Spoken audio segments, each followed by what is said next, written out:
Ini omongannya Rocky Gerung dan Refli Harun. Kemarin ketika kepemimpinan Golkar diambil alih sama Bahlil, itu kalian katakan apa? Akan terjadi kerusakan hubungan antara Erlangga Hartarto dengan Jokowi. Ternyata enggak tuh. Sampai sekarang Erlangga Hartarto masih nongkrong. Oke teman-teman, jumpa lagi di channel One to Be Kreatif. Untuk hari ini seperti biasa saya ingin memutarkan sebuah video, dan video ini khusus buat teman-teman semuanya, dan isi videonya ini sangat menarik dan sangat seru sekali. Nah, untuk isi videonya ini tentang Bapak Wakil Presiden kita, yaitu Bapak Gibran Rakabuming Raka. Nah, dan untuk video ini saya dapat dari teman kreator kita, yaitu Bang Opung Parbelak, dan di sini Bang Opung Parbelak seperti biasa membahas tentang video ini, dan supaya teman-teman tidak penasaran dengan isi video ini, teman-teman bisa lihat dan bisa tonton. Oke teman-teman, video udah siap, dan untuk menyikapi isi video ini teman-teman pakailah akal yang sehat dan jangan lupa ambil positifnya. Nah, bagi teman-teman yang tidak suka dengan isi video ini, teman-teman boleh lewatin. Bagi yang suka dengan video ini, teman-teman boleh lihat dan boleh tonton. Dan apabila teman-teman nantinya ada pendapat atau saran, silahkan komen di kolom komentar. Oke teman-teman, mari kita lihat dan kita tonton video ini.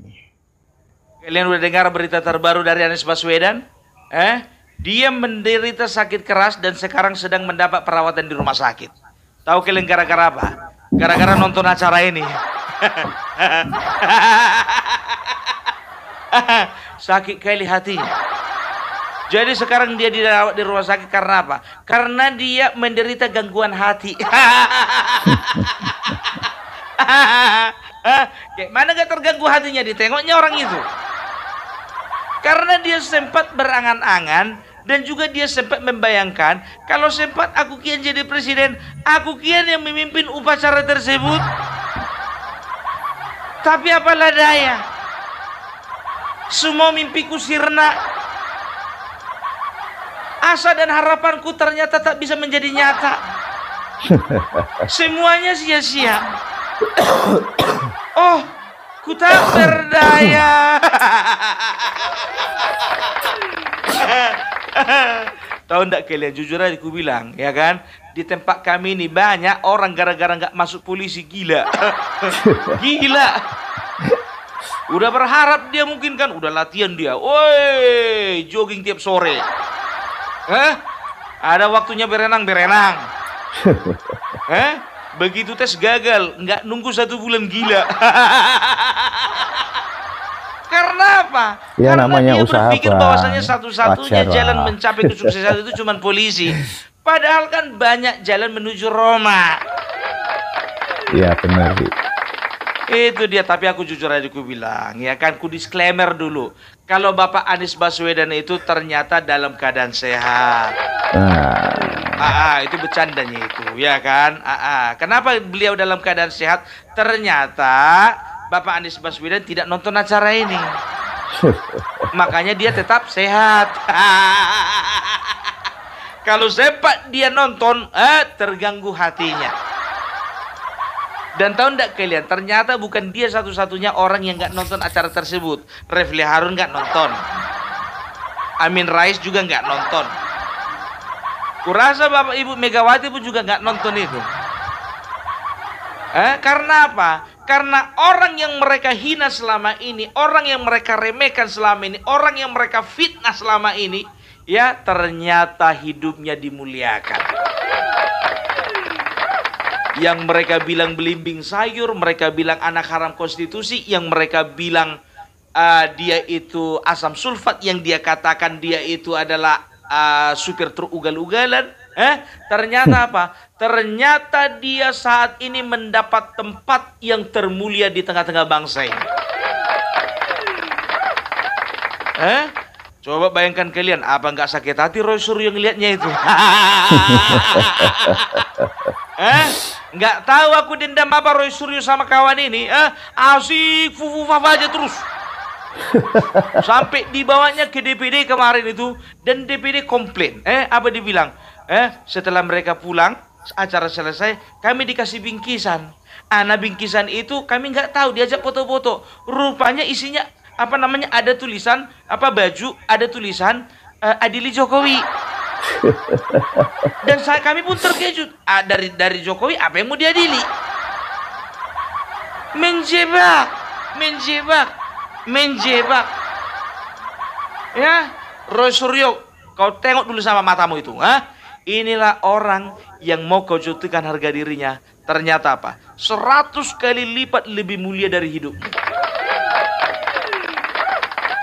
Coba bayangkan kalian dulu, Dia ini sekarang, ya, posisinya adalah menggantikan Bapak Presiden yang tidak dapat hadir. Artinya apa? Bapak Gibran di acara tersebut, di momen tersebut, berarti posisinya sama dengan Bapak Prabowo.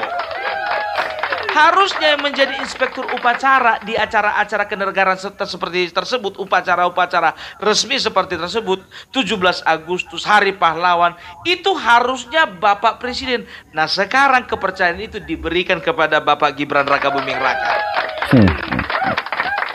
Sanggup kalian membayangkannya itu? Pembenci.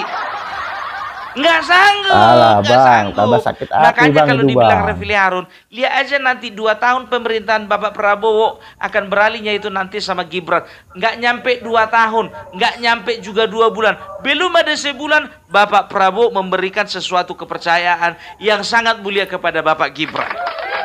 Itu. Ada pula kemarin itu dari yang apa namanya, yang demo 411 itu, hati-hati nanti kalau menurut kami nanti Bapak Prabowo diracuni. BBKW itu muncung kau. Diracuni kan kurang ajar fitnah kayak gitu. Kalau ku bilang si botak itu pakai kacamata tangkap.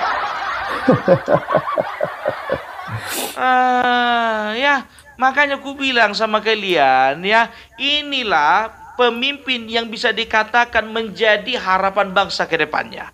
Ya, perlu ku kasih tahu sama kalian. Makanya kalian baca sejarah. Gibran Rakabuming Raka, kalau dari urutan presiden dan wakil presiden, posisi presiden dan wakil presiden, mulai dari Presiden Soekarno sampai sampai Presiden Bapak Prabowo Subianto dan juga wakilnya Gibran Rakabuming Raka, beliau itu adalah orang termuda yang pernah memimpin bangsa ini. Tahu kalian umurnya berapa? Kelahiran tahun 1987, itu artinya umurnya masih 37 tahun. Roy Suryo, kau udah jadi apa umur 37? Udah jadi apa? Aku nggak tahu kenapa. Itu, apa kali? Suntuk kali aku ngeliat kawan ini yang satu ini. Betul. Ya, nah ini biar ku terangkan dulu sama kalian satu-satu. Mulai dari Bapak Soekarno, presiden pertama. Bapak Soekarno, berikut juga wakilnya Muhammad Hatta. Bapak Soekarno menjadi presiden umur 44 tahun dan wakilnya umur 43 tahun. Presiden kedua Bapak Soeharto menjadi presiden pada umur 45 tahun. Nah, selanjutnya presiden ketiga Bapak B.J. Habibie itu usianya ya sekitar 61 tahun. Nah, berikutnya ya Bapak Gus Dur atau Abdurrahman Wahid itu usianya 59 tahun. Ibu Megawati ketika dia jadi wakil presiden ya dia umurnya 52, ketika jadi presiden umurnya 54. Nah, selanjutnya kepada Bapak SBY Susilo Bambang Yudhoyono. Umurnya ketika menjadi presiden 55 tahun. Nah, lanjut kepada Bapak Joko Widodo, umurnya menjadi presiden itu umur 53 tahun, ya kan? Nah, ini Bapak Gibran umurnya masih 37 tahun. Iya, apal kali opungnya. Itu makanya aku bilang. Ya, jadi apa? Prestasi apa lagi yang kau dustakan, Roy Suryo? Itu dia, makanya aku bilang ya. Jadi kita akan lihat, ini kan Bapak Prabowo ya masih masih ada di luar negeri beberapa hari lagi. Ya, kita akan lihat kepercayaan apa lagi yang akan diberikan Bapak Prabowo kepada Gibran. Pokoknya sakit perut kalian semua dibikin. Naik gula darah kalian. Orang yang kalian bilang itu nggak akan mungkin Gibran diganti sama Anies Baswedan, pret. Mana uapnya aja juga kelihatan. Makanya aku bilang ya, Jadi kalau bicara tentang kepemimpinan, leadership, belum tentu yang lebih tua berpengalaman.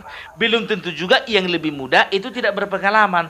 Sekarang tergantung ya daripada komitmennya untuk membangun bangsa ini. Itu yang paling penting. Ini eranya anak muda, bro. Ya, kalau udah tua contohnya nggak produktif otaknya, nggak produktif juga cita-citanya, gas, buangkan, campakkan. Udah tua nggak produktif. Ya, jadi itu dia. Kalau ku tengok ini, ya ini nggak akan habis ini. Orang-orang ini menggugat Gibran Rakabuming Raka ini nggak akan habis-habis. Karena apa? Karena mereka berpikir akan ada titik lengah di mana Bapak Prabowo mulai hilang kepercayaan kepada Bapak Gibran. Tapi mereka salah. Bapak Prabowo itu ya bestian sama bapaknya Gibran.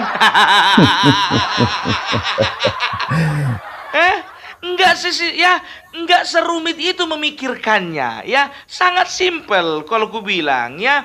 Bapak Prabowo berapa kali mengakui bahwasanya beliau itu punya mentor yang luar biasa yang namanya Joko Widodo. Itu dia. Tahu enggak kalian, Bapak Joko Widodo itu menjadi magnet bukan hanya bagi kita rakyat kecil, bukan, tapi bagi para elit pun juga beliau itu masih menjadi magnet. Coba bayangkan kalian ya, berapa orang menteri yang langsung ditransfer ke kabinetnya Bapak Prabowo. Ibu Sri Mulyani, Tito Karnavian, setelah itu Dito, setelah itu ada Zulhas, ada juga Erlangga Hartarto, ada juga Bahlil dan lain sebagainya. Semuanya itu biar tahu kalian, kalau bisa dikatakan mereka itu lebih dekat, lebih erat hubungannya, dan juga lebih kental emosionalnya itu dengan Bapak Jokowi. Gitu. Kalau dengan Bapak Prabowo, mereka juga sudah mulai akrab. Karena apa? Karena Bapak Prabowo juga dalam kabinet. Makanya ku bilang ya, ini kabinet keberlanjutan. Mau kalian ganggu pun juga nggak bisa. Susah digoyang. Kalaupun ada 1, 2, 3 menteri yang nakal, gampang itu.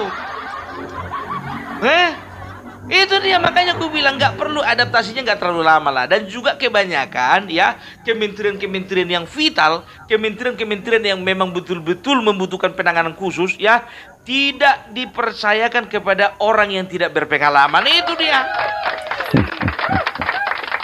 Jujur aja aku bilang sama kalian ya, itu Bapak Menteri dan Ibu Menteri yang masih nongkrong di kabinetnya Bapak Prabowo, kalian kira nggak pernah bertelepon sama Bapak Jokowi? Nggak pernah lagi gitu? Masih. Aku bilang mereka kan menjaga chemistry itu. Karena apa? Bapak Jokowi ya, itu tipikal pemimpin yang betul-betul dekat dengan para pembantunya gitu loh. Kalian lihat ya, berapa orang dekatnya Jokowi, berapa orang staf yang ada di istana menangis ketika Bapak Jokowi hendak pulang ke Solo.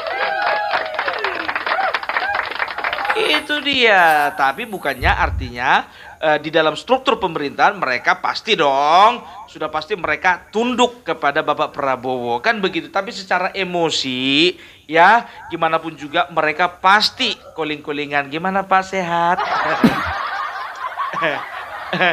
Ya kan, itu dia basa-basi ya kan.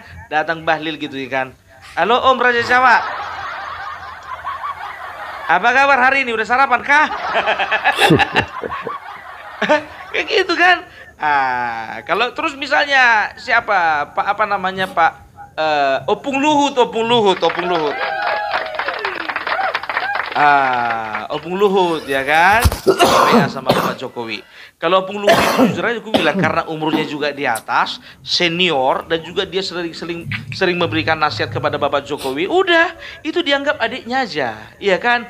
Dia cuma bilang gini aja, P. Ping, artinya ping. Dia cuman ping, nggak kayak yang lain basa-basi. Kalau menteri yang lain contohnya basa-basi, kalau yang ini nggak cukup ping. Langsung coba itu membalas Bapak Jokowi itu, Pung, apa kabar, Pung?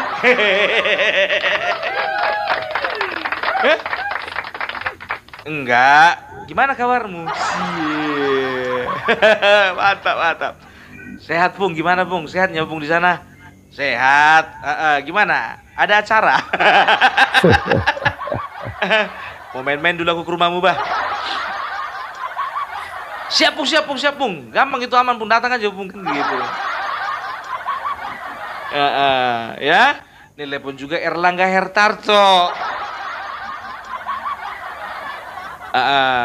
Mas. Cuma itu aja, Mas, 3 huruf, Mas.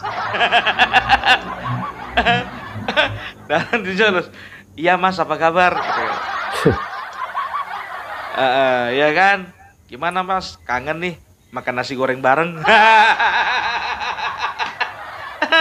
Itu dia, makanya aku bilang, ini nih, omongannya Rocky Gerung dan Refli Harun. Kemarin ketika kepemimpinan Golkar diambil alih sama Bahlil, itu kalian katakan apa? Akan terjadi kerusakan hubungan antara Erlangga Hartarto dengan Jokowi. Ternyata enggak tuh. Sampai sekarang Erlangga Hartarto masih nongkrong jadi Menko. Coba bayangkan kalian, yang bukan lagi, ingat ya, yang bukan lagi ketua umum partai dipercayakan menjadi Menko. Apakah itu tidak menimbulkan tanda tanya? Gitu. Sementara Om Bahlil itu masih di Menko juga nggak, atau Menteri SDM. Ya, aku lupa lah ya. Tapi gimana pun juga ya, ternyata tebakan mereka itu salah dan semua terbukti, semua hanya bualan. Ku bilang sama kalian, Rocky Gerung, Refli Harun dan semuanya itu membual. Mereka katakan apa waktu ada masalah di dalam partai Golkar? Ya, ini adalah pekerjanya tukang kayu.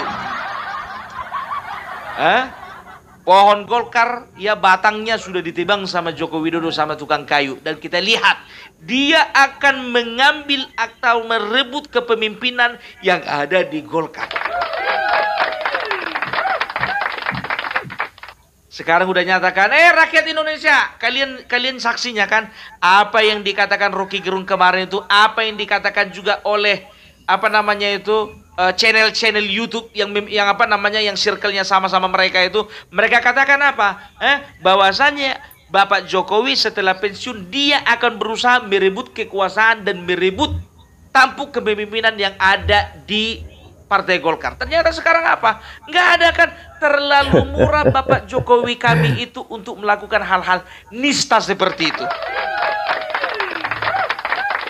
Makanya aku heran masih ada orang yang percaya dengan orang-orang ini, Refli Harun, Rocky Gerung, Roy Suryo dan juga si Faisal Assegaf dan lain sebagainya itu. Ya, karena apa? Semua omongan mereka itu bualan. Walaupun bungkusnya cantik tapi isinya kotoran.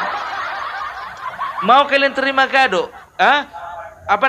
Kotaknya bagus, ya kan? Setelah itu dibungkus dengan plastik emas, tapi isinya kotoran. Itulah mereka, aku bilang, ya kan? Kata-katanya indah, ya diplomatis, ya retorikanya bagus, tapi apa? Isinya kotoran semua. Makanya aku bilang jangan mau kalian diperdaya dengan hal-hal tersebut, ya. Walau gimana pun juga Bapak Joko Widodo masih menempati posisi pertama presiden terbaik bangsa Indonesia. Bapak Prabowo sama-sama baik. Itu makanya ya. Jadi sekarang apa nggak makin panas orang itu? Anaknya nongkrong jadi wakil presiden. Pak Gibran, ku bilang sama kau Pak Gibran ya. Secara umur kau itu adik-adikanku. Iyalah dia 37. Iya kan, umur awak 54. Ya kan, secara umur dia itu adik-adikan awak, ya kan, masih junior awak. Tapi gimana pun juga, kami mempercayakan, segenap rakyat Indonesia mempercayakan pemerintahan ini ke tangan Bapak Prabowo Subianto dan juga Bapak Gibran. Ya. Jadi kalaupun ada satu orang menteri yang tidak mau pasang foto Bapak, ya, sekarang ya, kalau misalnya ada menteri yang tidak mau pasang foto Bapak, tolong Pak, ya kan, jaga hatimu, sebentar lagi dia akan klarifikasi.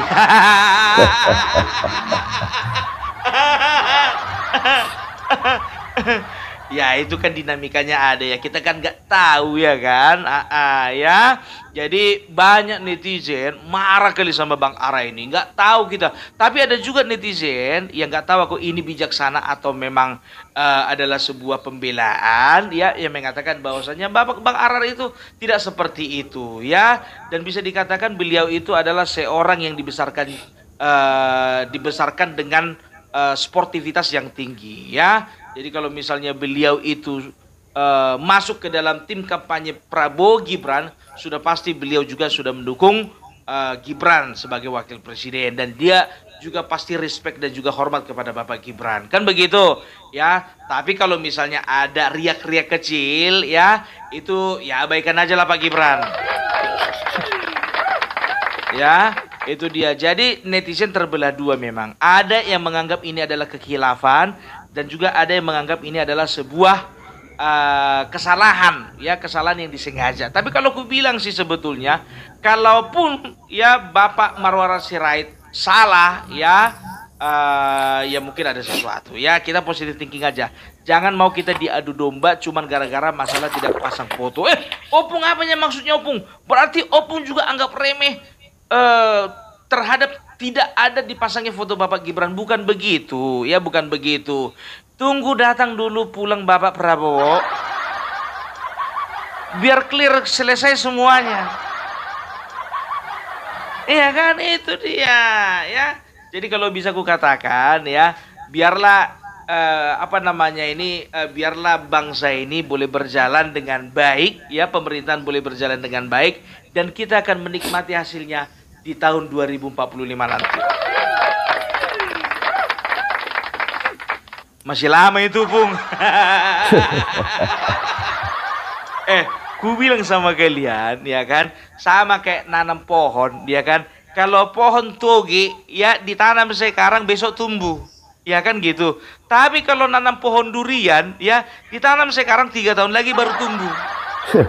Artinya apa? Artinya mana kualitas yang lebih mahal ya, dan kualitas yang lebih baik dan disukai orang, toge atau durian? Durian kan? Begitu juga kita, jangan kita itu terlalu suka yang instan-instan. Biarlah kita berproses. Kita percayakan semuanya kepada pemerintahan kita. Toh 10 tahun ini kita juga dijagai, dilindungi oleh Allah Subhanahu wa taala, dan juga ya Tuhan sudah memberikan pemimpin yang bisa menjaga bangsa ini. Gitu loh. 10 tahun, Pung, kelamaan itu, Pung. Harusnya kita menjadi negara maju dan muncungmu. Kita ini sedang berproses dari negara berkembang menjadi negara maju. Bapak Jokowi sudah membangun fondasinya. Nah, sekarang Bapak Prabowo membangun bangunannya sampai ke atas.